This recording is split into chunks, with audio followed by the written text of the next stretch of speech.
Welcome to Mahi media. తెలంగాణలో జనసేన పార్టీకి గాజు గ్లాసు గుర్తును కేటాయించిన ఎలక్షన్ కమిషన్ కు ధన్యవాదములు. తెలంగాణలోని జన సైనికులు, వీర మహిళల కష్టానికి ఫలితం లభించింది.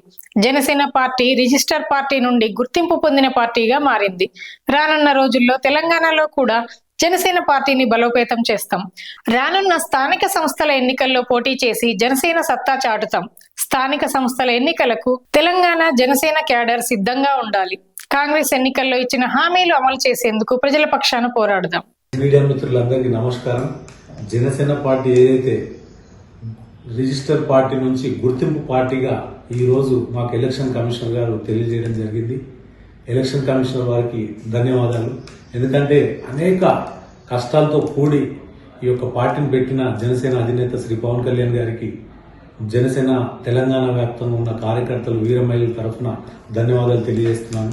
అదేవిధంగా జనసేన పార్టీకి 2014 నుంచి ఎంతో మంది కార్యకర్తలు యావత్తు తెలంగాణ ఉమ్మడి 10 జిల్లాల నుంచి అనేక సమస్యల మీద పోరాటం చేసిన ప్రతి కార్యకర్తకి పేరు పేరున ధన్యవాదాలు తెలియజేస్తున్నాను. అదేవిధంగా రాబోయే రోజుల్లో కాంగ్రెస్ ఏదైతే 6 హామీలు ఇచ్చిందో దానిపై మనం పోరాటం చేసి ఆ 6 హామీలు అమలయ్యేలాగా ఆ కాంగ్రెస్ పై మనం పోరాటం చేయాలని, అదేవిధంగా అనేక సమస్యల మీద పోరాటం చేస్తూ మళ్ళీ రాబోయే రోజుల్లో కూడా పోరాటం చేసి ఆ ఒక్క సమస్యలని ప్రభుత్వం దృష్టికి తీసుకెళ్లేలాగా మనం ప్రయత్నం చేయాలని.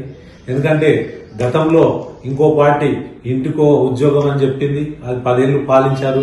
ఆ తర్వాత 6 గ్యారెంటీలు మేము అమలు చేస్తామని చెప్పుకుంటూ సంవత్సరం గడిచింది కాంగ్రెస్ ప్రభుత్వం.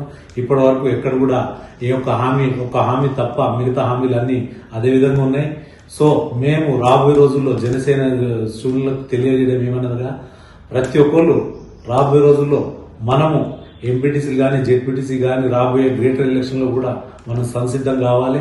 మనం పోరాటం చేసుకుంటూ ప్రజల పక్షాన పోరాటం చేస్తూ జనసేన పార్టీకి బలం చేకూర్చాలని కోరుకుంటూ మరొకసారి ఎలక్షన్ కమిషనర్ వారికి నేను ధన్యవాదాలు.